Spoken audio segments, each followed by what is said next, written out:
Welcome to another episode of the Shower Talk podcast. Hope you guys are doing well. We're going to jump straight into it. I want to talk about your inner circle or our inner circle in general type thing, right? What kind of group of people do you allow hang out with you? What kind of group of people do you hang out with? Do you go do like activities with? Do you surround yourself with, allow to get into your home to be, people that are with your kids type thing, because that's important, right?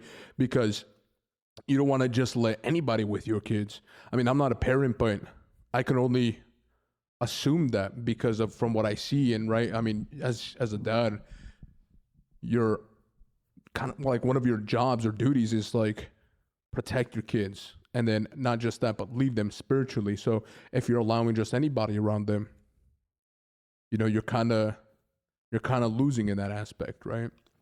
So today I'm kind of like wanted to talk about our inner circle and start talking about really who we're letting be around us and around our wives, that type of thing, and why it's important that we don't just let anybody in type thing. I mean, like as a reference, I think of Jesus, where you see Jesus starts his like ministry and he starts walking down and he starts getting his homies. He starts building his gang, he starts building his all days, every days, his day one type people, right? Starts getting Peter, starts getting James, etc. Right? He starts getting everybody acclimated, everybody in their position, and even all the way to the Last Supper, they all eat together, they all hang out. And I also think about it this way: how many people did Jesus touch? In the sense of, you got to be with Jesus. Jesus healed you. Jesus was with you. Jesus walked amongst them, right? He was walking in Israel, Egypt, etc., walking through all these areas, towns, cities, whatever. And obviously he's coming across multiple people. I'm not saying we got to like shut people out, but I'm a little frustrated with some people in general, because it's like you ask for advice, you're asking to be able to get like a fix. Hey, I need, like, unfortunately, I'm going through this and this, and I keep struggling with my addictions to weed. I keep struggling with alcohol. I keep struggling with wanting to go to the club. Like, I had this one girl one time, and I hope if she does see this, I hope you left that group of friends. And we talked about it. At that time, I was a manager at that job with that employer. And I remember I was doing like a one-on-one with her. And you know what? God spoke to me in that moment. I had to give a word. I felt like I had to. I don't care if in that moment I got fired, but if I had to, I had to. And she started talking to me about like, Dylan, it's hard. Like, I just started becoming a Christian, and it's hard because like you're expected to give up so much, and you're expected to like stop being hanging out with these group of friends and stop going partying, and you can't have fun no more. And I'm like sitting there, I'm low-key offended, because it's like, just because you're Christian don't mean you can't have fun. Just because you're Christian don't mean that you can't do hangouts and have a party. You can do all that. You just have a guideline to follow. That's it. Like, God created us all to be this, right? I mean, I think about it like God created Adam and Eve, and the Bible says he created us in his image. We have emotions, we have laughter, and we enjoy one another. Jesus hung out with the homies. He brought them to the crib, said, yo, we're going to eat. And they did, They didn't have barbecue like we do. They didn't have carne asada like we do, And I got my tomatillo salsa verde coming up, and we're making tacos. But I know I'm going kind of on a rant here, but like, dude, I'm thinking about this girl and how she's asking for this advice, and I'm letting her know this is what you got to do. Those homies, those friends that are your day ones, it's hard to let go of them because it's like, bro, we've been hanging out since we were kids. We've been hanging out for our entire life. And now you want to switch up on me. But the thing is, you're no longer carrying the same thing of the world. You're now carrying a new reflection. You're now carrying the Spirit of God with you. You're now carrying a new example. And now you have to live differently. And with that, the people in your circle gotta be different too. Why? Jesus, again, like I was saying earlier, he's walking around and there's people that he's touching base with, but you don't see him hanging out with just everybody in the sense of like spending day in and day out with them type of thing, right? Or every weekend, I'm gonna go hang out at your crib type thing. He invited everybody. His household was open to people, right? Because as Christians, we should have our houses open to people. Because if not, who are they gonna run to? People that aren't as, what's the word I'm looking for? As, I guess like, let me put it in the sense of, that shouldn't be giving you advice. They shouldn't be, because guess what? The type of advice that they're going to give you, the word that they're going to give you leads to death sometimes. It's going to bring you down. It's going to bring you further. I had friends that had told me and said, you know what? Let's forget about all that. Let's go smoke weed. And it's like, that's your fix. That's your fix. And the thing is it ain't solving nothing. It's creating a temporary solution for something, right? And those types of individuals are the types of people we also got to kick out of our lives in the sense of, I can't be with you all the time. I can't surround myself with you because you have bad mentality. You lack the desire to grow. You lack the desire to worship. And I'm looking for people that are fighting with me, because when there's another fighter standing by me, how much greater is our strengths together? How much greater is an army that has the same mindset, same God, that it has the same willingness? That's a kingdom. That's what God intended for us as Christians on earth. The kingdom doesn't start in heaven, it starts here. And how are we supposed to fight and another kingdom in hell if we as people aren't united and we aren't growing with one another, if we aren't surrounding ourselves with each other? You get me? I know I went on a rant, but like, what do you think about your inner circle? Like, what do you think is the significance of it? Or who do you allow to kind of like get in type thing? You know, like is that like a process? You're like, you know what, you got to have a checklist, like come on in type thing. I think we play fantasy. Let's kind of fantasy football, fantasy basketball, fantasy football, fantasy football. On a week-to-week basis, what I've learned, right, in fantasy football, it's weekly, right? You're swapping out your rotation weekly. In basketball, from what I learned, and I can't keep up, it's daily. So essentially, in order to how to essentially pick out your inner circle, I think it has to do a lot with plugging in pieces, removing pieces, trading pieces, bringing in new pieces, until you have the correct people around you. You see, I just came up from a victory on fantasy football. You know, took that W home. How you doing fantasy basketball? Let's not speak about that because my first year. I'm 11-1. It's my first year, so you know it's a learning step. I'm learning how not to trade and how not to rotate stuff out because I forget. But let's plug it in and involve that in our inner circle. Whenever you have somebody, you went on a rant. I think you should get some water, but that's that's just me, right? Whenever you're picking your inner circle, whenever you're involving people in your life, whenever you're invited, because you went on, I was waiting for you to invite me in, but My bad. you know what I mean. But and it's good. I liked everything you said.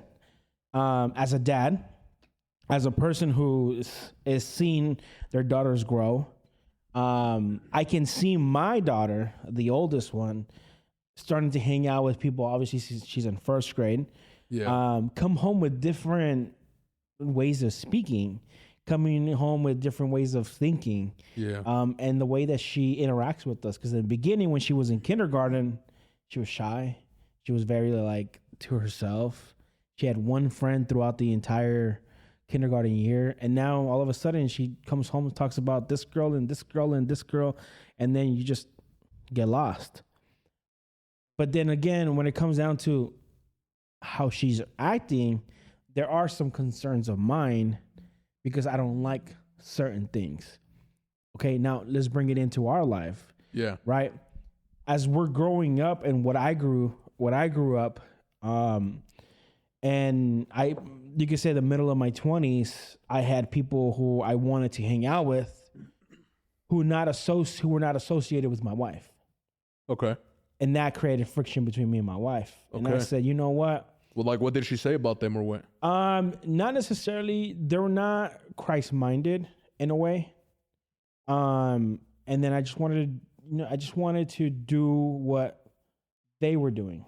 Yeah. Associating myself with them, hanging out with them. But then that drew me away from my purpose. Mm. So then I had to essentially start reeling myself back in. Yeah. And then But making a change and Okay. realizing that those people weren't gonna give me closer to my purpose. You know what I mean? So when Yeah. it comes down to me, this is me personally. This is how you asked me, how do I select my inner circle? yeah. This past year, 2023, is when I really selected my inner circle. Because of the simple fact that I seen the level of spirituality that I can get to, in a sense of where I'm gonna go to, how far I can go to, and what those people can bring into my life that can benefit me as far as word, as far as examples, and as far as attitudes and or how do you say it, the way that they're doing things, like just point of view, in the matter that they follow Christ. And there's a specific group of youth that I followed, that I really, really like the way that they see God. Not to say that they do it perfectly, but the genuineness and the way they do it. And I'm like, you know what? I would want to, at one point in my life, get to that part and see that. Because whenever you say you want to see Jesus, that's exactly how I want to be portrayed. If I'm talking to you, right, and we're speaking about, we have many conversations outside of cameras, outside of the podcast, where I think we get kind of really personal in the sense of how you're feeling, how I'm feeling, where I can go, what I need to hear, and that to me benefits both of us. Coming from me, I'm not that type of person. I think I said it last podcast where I don't open up a lot to a lot of people. Yeah. For that simple fact that there has been stuff in the past that has kind of jeopardized that. Yeah. But I think when it comes down to selecting my inner circle, it's a whole checklist. Like you said, it's me as a husband with a wife and kids. Right. How can they benefit the life of my kids? How can they benefit the life of my wife? How can they benefit my life? And then how can they benefit my marriage as a whole? Okay. And obviously I'm not trying to say that you have to have and I'm not trying to be selfish because we're not selfish either. As Christians, we shouldn't be, right? And even though I feel like sometimes we are, but obviously we're human, we make mistakes, and we're just like everybody else. But I think there's a sense of like, dang, how do I put this? You don't really want to be finding people to just simply have a benefit from them, in the sense of like, I need you to give me this. I need this from you. And not necessarily that I benefit in the sense of the word benefit and what I'm using it, as in like, Yeah, hit me with context, man. do you know the way I say it is like the way you portray God, right? Okay. Very, very casual in the sense of relating into modern world. Okay. Me myself, how I kind of see the scripture, how I see things is very, very theological. Theological. That word, Yeah, I exactly. got you. And then other people, it's like, how can I not necessarily mirror, but how the words that they give me benefit me? Not necessarily. We can go. We were talking about this before, but we can go outside and ask people for help. But is their words going to benefit my life? Right. Right. So what you're saying is kind of like, I think. I'm not. I'm sorry to cut you off. I'm not asking people to give me stuff. Right. No. Right. No. I know. I think what you're really trying to say is the type of people that you're trying to include in your inner circle are people that have, and this is to meet the criteria to really be in the circle, you got to be centered in Christ. Right. And otherwise, you have this barrier because it's like, and I'm saying that from my perspective because I'm just gonna be I'm be quite frank here, because sometimes the death from your circle is creeping in and it starts throwing things off and it starts creating a negative impact in you, because if they're in death in the sense of they don't follow Christ, they don't center themselves in Christ, they're not people that want to grow spiritually, they're not people that are wanting to move, these aren't people that are in the same spirit, what happens is we start to get comfortable. And when that happens, it becomes this difficult obstacle in which we got to climb out of to be able to establish something brand new. And you start falling in, and I talk about this with the youth. I said, a lot of times your circle can be like quicksand, or your spiritual life can be like quicksand. When you fall in and you start falling spiritually, and you start notice that you're trying to fight and you're trying to fight, and you feel like you start losing and you start falling into sin, the more you fall into sin and the more you try to fight, it's almost as if with every move, the deeper you go in. And in the same sense, our inner circle is that way, where if we start involving all these individuals that have that type of mindset, that have that type of like, oh, I go to church, yeah, 100% on Sundays, but on Saturday I'm out there drinking. On Saturday I'm out there partying. On Saturday I got girls twerking on me and I'm going to the strip club, I'm throwing ones, that type of thing. Because, hey, there's Christians like that. There are. And we got to be transparent about this, And in no way, shape, or form am I saying I'm perfect, because I'm not. And Lord knows I'm trying, And I think that's something that we got to also take into consideration is some of us fall. And even if there are people in your inner circle, that's the great thing, is that you're able to pick one up. You're able to pick each other up. Because in those moments that I fall, dude, I hope I can rely on you. And in the same way, know that you can rely on me and your wife and your kids, that type of thing, And we start creating this bond and relationship. And I think about Jesus and the way he established things. Notice that a lot of times, again, we talked about this before, is like they start moving in twos. They start moving in pairs. They're always with each other. They always end up coming back together, that type of thing, right? Why? Why does Jesus say you must come together? Why does he say that? Like, what's the significance of it? Is because there's power in the strengths of numbers. There is, because in the moment that I fall, I have somebody that picked me up. And because you're oriented in Christ, you know the word, you know what to give me, you know the things that God's will states, in which is going to help revitalize my spirit that has fallen because of the things that I have allowed to move in the flesh, type thing, right? That's why, you know, I started thinking about that with our inner circle, and I started thinking like, what kind of people are around me, and don't hold it to just friends.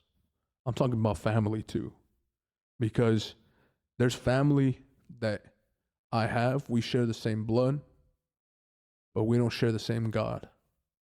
And even though we grew up in church, even though you know God's word, you don't live it.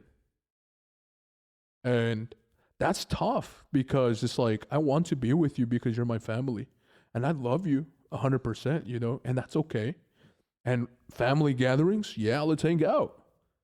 You know why? Because guess what? Unfortunately, sometimes the only Bible you receive is when I'm around. Sometimes the only Jesus you get to see is when you're with me. I'm not saying I'm perfect. I'm not saying, you know, like I'm this know-it-all, that type of thing, and I know everything about the Bible. I don't. But sometimes the only Bible that other people receive is through us. And so I'm not saying that our inner circle, like those people have to be, those are the only people that you can surround yourself with, but you got to be careful of who you surround yourself with.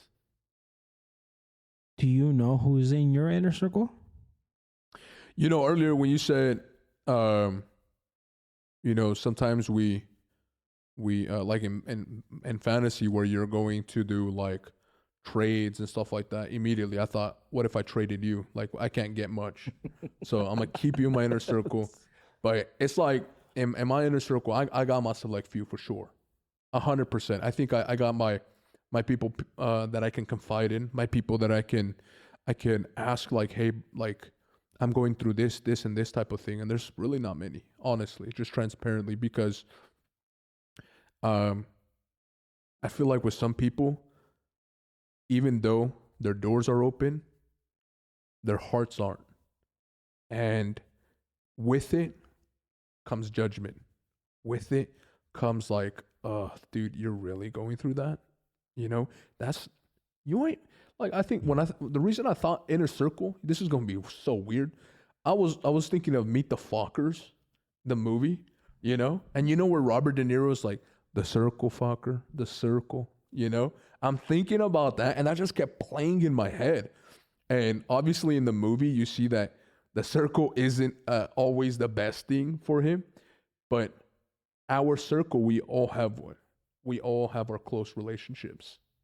In your inner circle, is there going to be any friction between your inner circle? Or is this always going to be disagreements? Yeah. I mean, I guess, right? I mean, like, we're human. Obviously, I feel like there'll be disagreements. Bro, I have disagreements with my wife, you know, and I'm one with her. Right. Obviously, I feel like you'll have disagreements, sure. But I mean, you have to find a way to be able to, you know, you got to sustain the relationship. You got to, it's like marriage, bro. Like, friendships are kind of like marriage in the sense of, obviously, we're not married, but, you know, there's something you still got to sustain. There's something you still got to build. There's something that you still got to work on, something that you got to keep open, something that, you know, it's not like, okay, we're friends and done, you know, we're perfect type thing, you know? So when you're not in the right mindset, on the right mental state, right? And one of your inner circles comes at you, right? Challenging you, because it's a challenge, right? And I want to say this, you guys challenge me every day, right? Yeah. I ask God for patience, and I get challenged on a daily basis. I just want to point that out, right? Yeah. So how can I control that aspect of my life? If I have somebody in my inner circle and they're challenging me to get better, because honestly, this lights cameras, the speaking. It's a challenge for me. Yeah. Why? Because I'm not necessarily, I can preach in an altar, right? And I can have a word and it can be a beautiful word. But when it comes down to some certain things in my life, like speaking and being fluently and not being a stutter person, do you know what I mean? Yeah. I understand and I value that aspect of what you guys are doing, but we're speaking into a bunch of people here. Right. Right. And people are, there's listeners and things like that, asking them themselves that question. How can I distinguish if somebody in my circle is somebody worth keeping? Okay. First off, we were just discussing that, like right now, what I just said is, if I'm asking you for advice, is Christ the center in your life?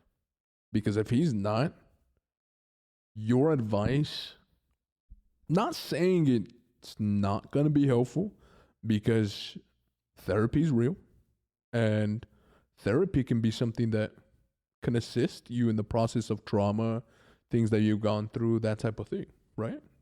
And some of those people aren't Christian. Some of them could be atheists. Some of them could be Hindu, whatever, right? Okay. But it definitely is a huge bonus, because I can't think of a better word for that, to be able to have somebody that is Christ-oriented and Christ-centered to be able to give you advice. Because they carry, first and foremost, the word in their heart. For example, look at Job. You see his trials and errors. What kind of advice did they give him? His wife said, call out to your God and damn him. His wife. And die. Kill yourself. She said that. His wife. Is that not your inner circle? Yeah. And sometimes that's why you got to be cautious of who you got in your inner circle. And then you see later on in Job, what happens? 3 friends hang out with him and they start giving him advice. And he goes, bro, it seems like y'all don't even know who I am. It's like you don't even know what I'm going through.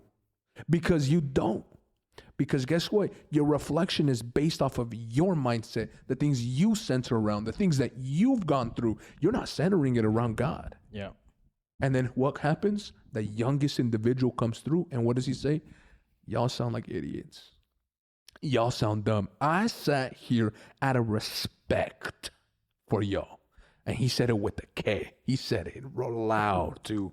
I sat here with respect for y'all. And I've been listening, and I found no good advice here. Nothing. Job, God is good, you know? And Job ends up, obviously, we end up seeing that God starts moving in Job afterwards and gives him more than he even had before, right? Afterwards, after his trials, tribulations, etc., God does that. But you got to be cautious from who you're receiving. Notice Job, he didn't listen to all these bums. If he did, you think God would have doubled?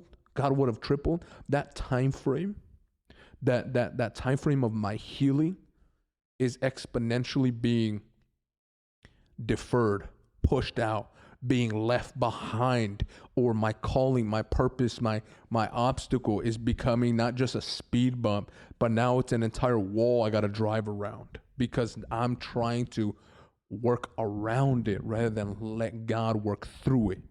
And that's what happens when we're allowing people that are not Christ-oriented into our lives give us advice. Now, what else am I trying to find for people that I'm trying to allow into my inner circle? It's what kind of situations or things are they influencing you with? And influence is huge, right?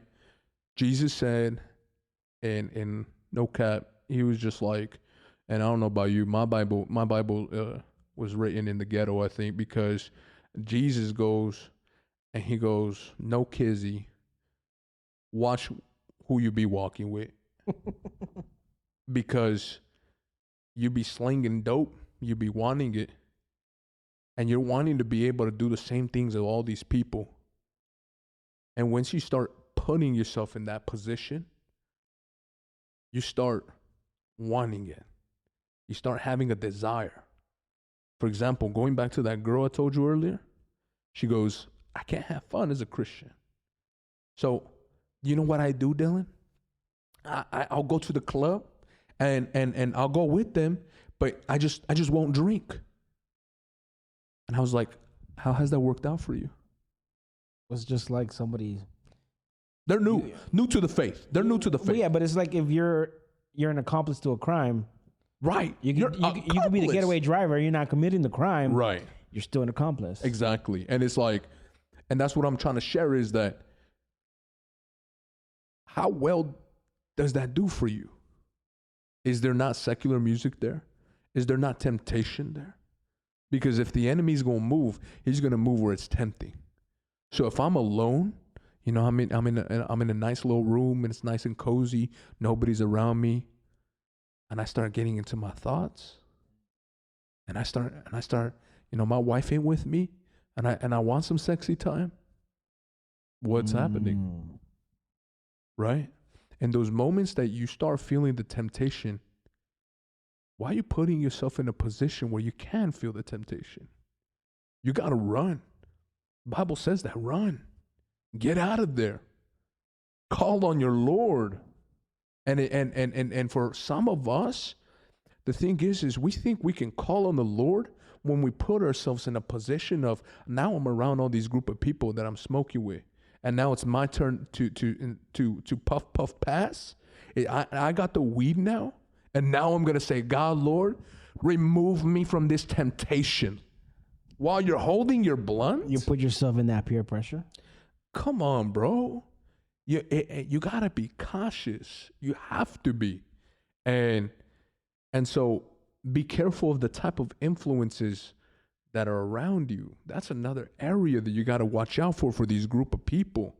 And also look at, honestly, I mean, most of my life I hung out with people that are a little bit older than me, and the reason I feel like I've always done that is because there's a maturity aspect in the sense of your mindset. Because if you don't want growth, if you don't want change, you're good. You're good with where you're at. You don't want more. What makes me think that I'm going to get above you? Right? It's like a scale, right? It's a teeter-totter. Your group of friends is on one side, you're on the other. What makes you think that unless there's change amongst the group, that teeter-totter ain't gonna move? There has to be change. And if they aren't the type of people with the maturity, with the ability to say, I want change, that ain't your group. That ain't your group. Because as Christians, again, Peter started off what? Angry. Peter started off fighting, started cussing out. Peter started off rebellious, slashing ears. Peter came out denying Jesus. Bro, you're going to go through some things in your Christianity life. 100%. Hundo. But and then Peter also became somebody that changed and said, you know what, God? I ain't going to let this happen no more. I denied you 3 times. Lord, I love you. Lord, I love you. No, Lord, you know my heart. You know that I'll do anything for you. Okay, Peter, tend to my sheep. Tend to them. Take care of them. Moving forward, what did Peter do? He put himself 100 with God. He put his sights on him.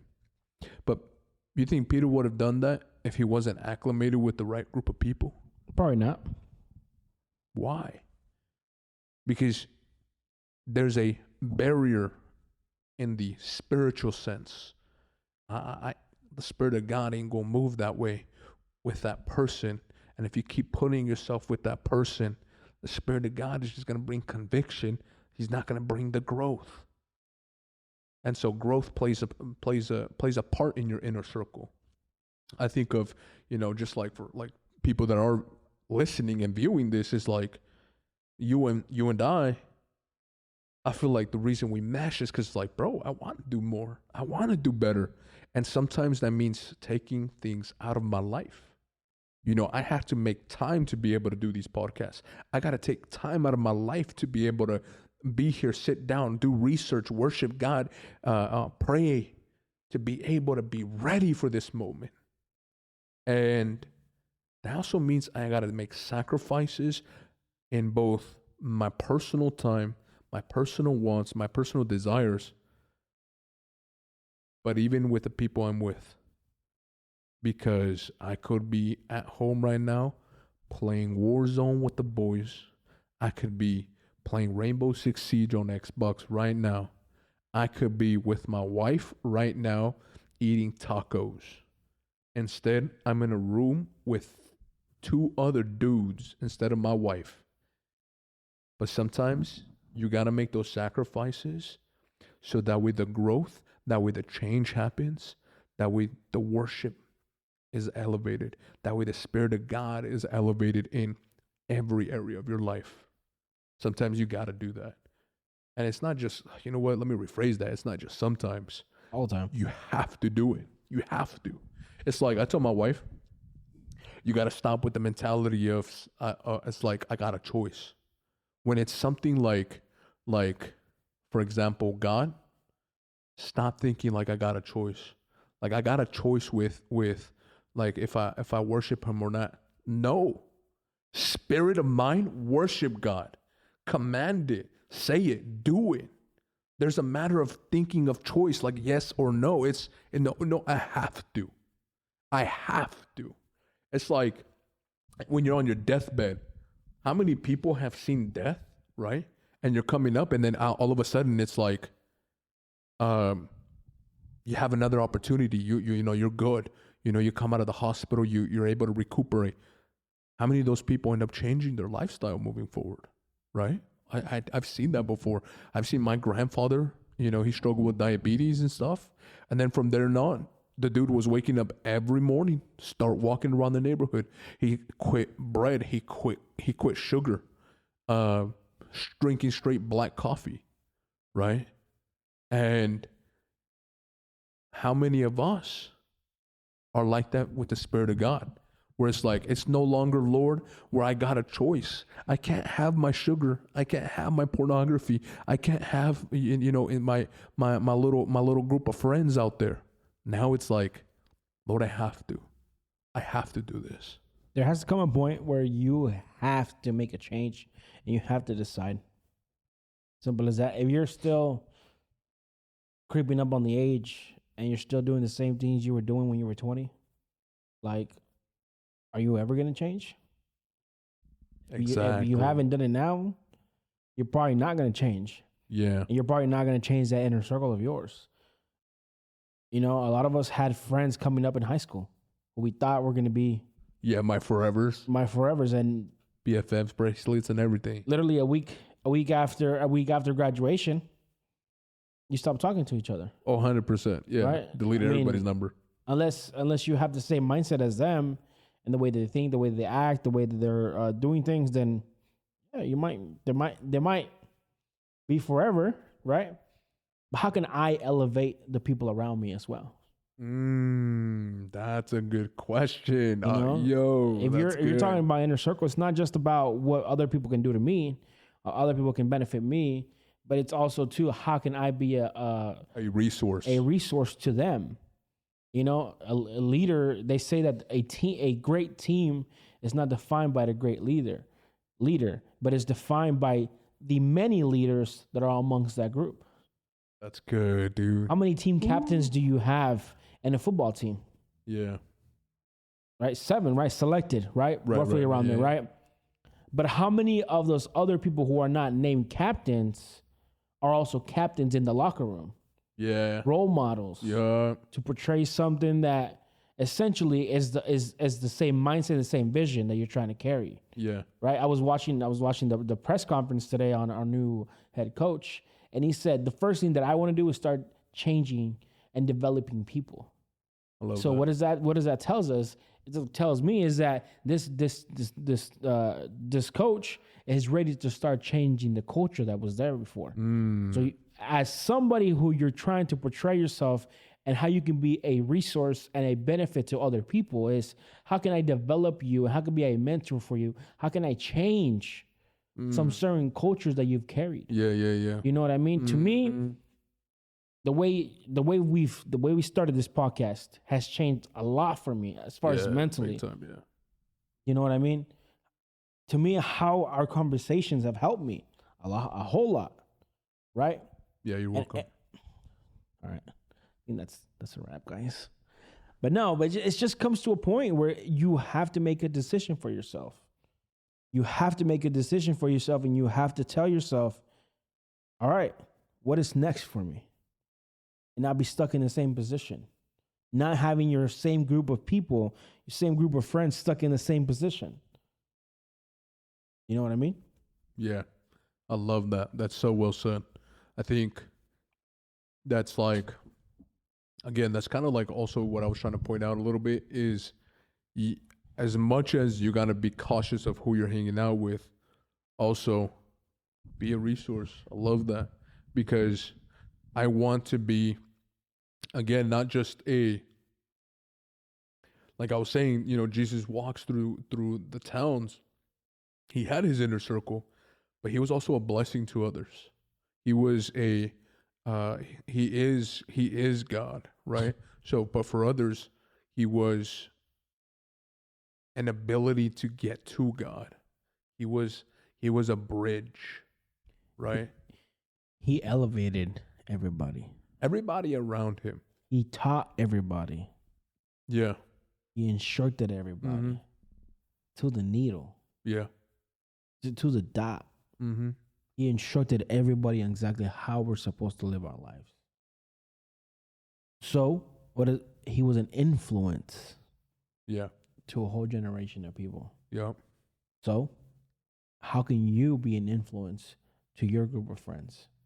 Rather than them influencing in you and changing you and making you feel that you have to be them rather than be yourself. And how can your good ways and your Christian's focal center point be an influence to them? I love that. 100%. So, and that isn't just, at school. It's your family, it's, your workplace, etc. It's everywhere you go. So I think it's something that for sure you got to kind of just sit down and think about it. You kind of got to just like reflect on, who's with me and who isn't. What kind of people are really there to, when I ask for help, are you casting judgment? As I go in for a hug, are you stabbing me in the back? Do I got Julius Caesar type esque people? I was about to say that. Do I got Julius Caesar type people? Do I got people that are building part of the foundation of my home and trying to build with me? Or are you low key trying to vandalize and take things from me? So that's something that we got to think about. And also, what kind of person are you to be able to help Don't try others? to build Rome. Are you trying to help somebody else? That's something to think about. But I think we're going to leave you guys at that. Think about it. Let's talk about it. God bless. Later. Deuces.